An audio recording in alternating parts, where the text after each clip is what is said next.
Well, welcome to the 700 Club. It looks like it's chaos in Israel. A second election, a done deal, still up in the air. Who will lead the country? Israel's president is now facing a monumental decision. So what happens next? Chris Mitchell has the details from Jerusalem.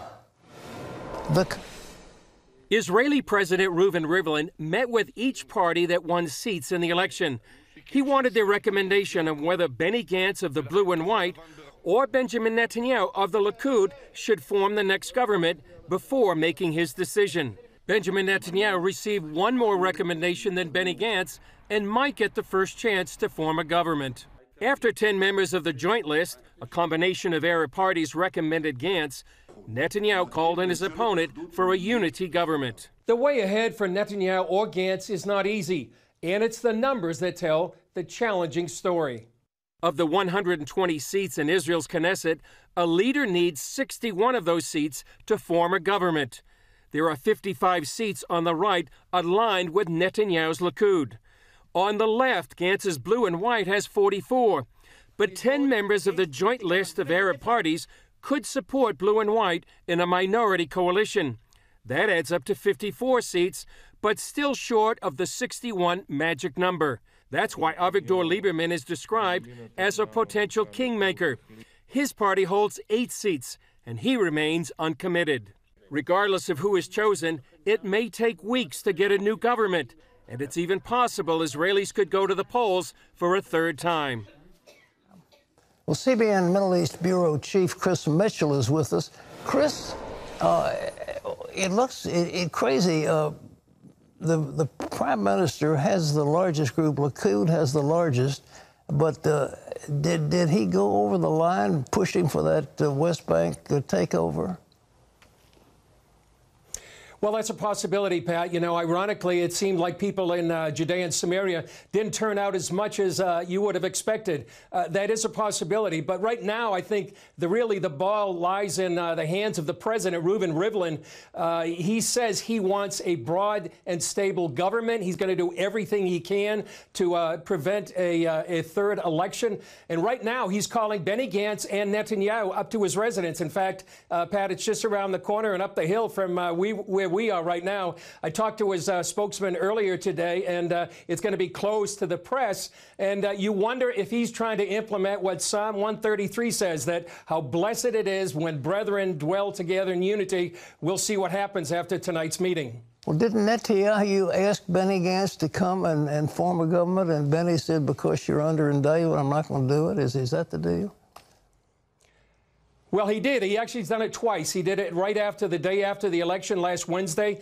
He did it yesterday as well, asking Gantz for a unity government. And, you know, the Blue and White, Pat, really ran basically on a no Netanyahu election. That was their campaign. They said that Netanyahu is potentially under indictment, and it's how can you vote for a prime minister that might be indicted? So really, that was probably one of their #1 campaign platforms that they have. So, but Netanyahu has said that he would like to have a unity government, and it seems like Rivlin might be the one to try to bridge the differences between Gantz and Netanyahu. And he's sort of a, you know, he's a ceremonial figure for a large part, but his one big political choice that he has to make is who's going to be the candidate to form the next government. And we'll see if he's able to bridge the gap between the Blue and White Likud, Gantz, and Netanyahu. Well, now, Lieberman wants a totally secular government. He doesn't want the Orthodox to have the preferences they now do. Is that a possibility? He used to be a buddy of Netanyahu. What's the deal with him? Well, actually, he was a buddy with Netanyahu. He was his defense minister. And if you look back to how this all got started, Pat, you have to go back to last November. He actually left the government. That led to the collapse of the government, why we had elections in April and why we're having elections right now, because he was the one that Netanyahu had to bring into, or wanted to bring into his government, but they couldn't bridge the divisions between Lieberman, who wants a secular Israel, and the religious parties. There was a bill about the Haredi Sunni, the ultra-Orthodox would have to serve in the military. They didn't want that signed. Lieberman did want it, and that was unable to bridge that divide. And Pat, it also raises up something that's really one of the main divisions in Israeli society right now, is the division between the secular, that also is represented in the blue and white, Lieberman's party, and the religious, represented by Likud. Do you think they're going to go to another election? Is that too way out? Well, it's not out of the realm of possibility. If Rivlin can't bridge the divide between Benny Gantz and Netanyahu, there is a possibility that could happen. And but we'll see. You know, Israelis don't have an appetite for that right now. The Israelis I talk to really have an appetite for the possibility of some sort of unity government. And Pat, I just wanted to add this one thing. I talked to an Israeli friend of mine this morning, and he's a dry cleaner, and he said, "This is so complicated. How do you explain this to Americans?" And he thinks this will work. You know, it's so complicated. In the United States, you have Republican and Democrat. Here in Israel, it's sort of like chocolate and vanilla ice cream. Here you have chocolate, vanilla, strawberry, pistachio, chocolate chip, and you try to make a sundae out of that, or as it will in this case, a coalition government. It's very difficult. And then when you add the politics and the personalities of Israeli politics, it really gets very complicated. That's, I think, why people really need to pray that somehow Israel will have a stable government going forward with all the threats facing Israel and the possibility of a regional war here in the region. Well, we'll take that as the ice cream sundae solution to the Israeli problem. Thank you, Chris. God bless you. Thanks, in other news, Iran's president is warning the U.S. to, quote, get out of the Persian Gulf. John Jessup has more. That is right, Pat. Speaking at an Iranian military parade in Tehran, President Rouhani said the Islamic regime can take care of security in the Persian Gulf and Western nations should stay out. His declaration comes in response to the United States announcement that it's sending more air defense systems and troops to Saudi Arabia. Trump administration officials blame Iran for a military strike on Saudi's largest oil facility, which temporarily cut production by half. Speaking on CBS's Face the Nation, Secretary of State Mike Pompeo said Iran is looking for war.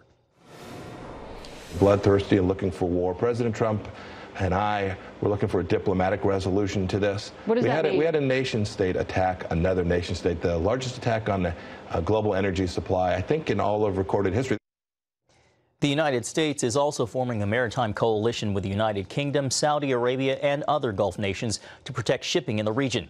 Iranian proxies are believed to be behind attacks on several vessels in the Gulf. Earlier today, Pat, Iran freed a British-flagged tanker it seized over the summer. You know, we love the Iranian people. They want to have a regime change. And we keep saying we don't want regime change. Well, they're in the grip of that group of mullahs. They've got that theocracy that is running the country, and we need to get rid of them. And the president keeps saying we don't want regime change. There's got to be regime change. And I think what we need to do is to call on the college students and call on the labor unions over there to rise up against that group and to say, we will support you. The last time they had something like that, the Obama administration did nothing and let that chance go idly by. But right now, there's a possibility of doing something, but we've got to put pressure on them, and I think they can't get away with this attack on the Saudis. They have something called Harg Island, or Karg Island, where it's the main center of their petroleum production. And there's nothing that says we couldn't launch some cruise missiles right into the middle of that and blow it up. And if we did, it would put chaos into their situation. But I think what we're afraid of is that if the mullahs are as bad as they are and the people hate them, if we stir up a spirit of nationalism where the mullahs say, well, we're being attacked by those infidels from the West, and all, you know, red-blooded Iranians have got to come together, if they pull that patriotism card, it may slow down our efforts. So it's a real conundrum in Washington, but something's got to be done to feed the necessary equipment and supplies and support to the underground in Iran to throw over their government. And we need to think regime change, not sanctions. John. Pat, well, here in Washington, Democrats are pledging more investigations and ramping up talk of impeachment over allegations the president pressured a foreign leader to investigate 2020 challenger Joe Biden. As Amber Strong reports, President Trump says this is all just more fake news. President Trump admits he discussed former VP Joe Biden with the president of the Ukraine, but denies any wrongdoing. Democrats say there's one way to find out: release the transcripts of that phone call. The conversation I had was largely congratulatory. The Trump administration is defending the July 25th conversation in which the Wall Street Journal says Mr. Trump pressured the Ukrainian president about 8 times to investigate political rival Joe Biden. The Trump administration is accusing the former VP of working to get rid of a Ukrainian prosecutor who was reportedly looking into a company where Joe Biden's son Hunter served as a board member. Trump's doing this because he knows I'll beat him like a drum. The president is defending that conversation in a tweet, calling the report a media con and saying there was no pressure. The Ukrainian foreign minister also coming to Mr. Trump's defense. The incident coincides with a whistleblower complaint that reportedly involves Mr. Trump's phone call with a foreign leader. Democrats have not been able to obtain that complaint from the administration, but want to see if the two incidents are connected. They accuse the president of offering a quid pro quo to the Ukrainians and that impeachment may be the only solution. If the president is essentially withholding military aid at the same time that he is trying to browbeat a foreign leader into doing something illicit, then that may be the only remedy. That same Wall Street Journal story says there's no mention of a quid pro quo, and officials say it's highly unlikely. I've watched this president evaluate how and when and to the extent we should provide support to Ukraine. Those conversations have always been 100% appropriate, 100% lawful. Now, Speaker Nancy Pelosi has always been lukewarm on the idea of impeachment, but she's giving the administration until Thursday to turn over that whistleblower complaint or face more investigations. Amber Strong, CBN News, Washington. Thanks, Amber. Pat, back to you. This whistleblower, somebody claimed that he had been listening to the conversation. The person who supposedly did that is not available. He didn't hear any such conversation. And this whistleblower, who is he and what did he possibly hear? Is there somebody listening in on the president's telephone call? That's the way it was portrayed. And the answer is no, he didn't. But you see, Biden was chairman of the Foreign Relations Committee at the time, and he was the one who was trying to withhold a substantial amount of aid if the Iranians prosecuted a company that his son was principal in. That's the deal. And so Trump had every right to say, I want to find out if Joe Biden is trying to benefit his son as chairman of the Senate Foreign Relations Committee or as Secretary of State and so forth. That's the whole deal. And this so-called whistleblower, who's going to blow the whistle on a telephone call that he didn't listen to? The telephone observer can't be found because he didn't exist. And you ask yourself, how can somebody be a whistleblower who doesn't know what he's talking about? John? Pat, people in the Houston area are drying out and cleaning up after drenching rains brought catastrophic flooding. Many places around the city received up to 30 inches. In one town, a hospital was evacuated and water inundated several homes and businesses. Some say the flooding may be worse than 2017's deadly Hurricane Harvey. Operation Blessing is on the scene, delivering crucial supplies. Working with local churches, Operation Blessing teams are delivering water and disaster relief kits, as well as praying and offering spiritual comfort to the victims. Pat? We just made a little pitch for Operation Blessing. If you want to help, and I'm sure you do, the telephone number is 1-800-700-7000. It's Operation Blessing Disaster Relief Fund. And, of course, we're always on track when somebody's hurting, and they are hurting badly in Houston. When you think Route 10 around Houston was underwater, people couldn't get to the major international airport. That if you know anything about Houston, that 10 goes around the city, and that was underwater. It's unbelievable how they're doing it.